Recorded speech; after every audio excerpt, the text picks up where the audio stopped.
వరుసగా మూడో రోజు సభలో అదే గందరగోళం నెలకొంది. రాష్ట్రపతి ప్రసంగానికి ధన్యవాదం తెలిపే చర్చలో రాహుల్ లేవనెత్తిన అంశాలతో 3 రోజులుగా సభ అట్టుడికింది.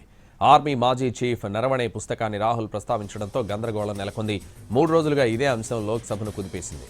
చర్చకు ఈరోజు ప్రధాని సమాధానం ఇవ్వాల్సి ఉండగా సభలో గందరగోళంతో రేపటికి వాయిదా పడింది. దీంతో ప్రధాని భయపడి పారిపోయారంటూ విపక్షాలు విమర్శిస్తున్నాయి.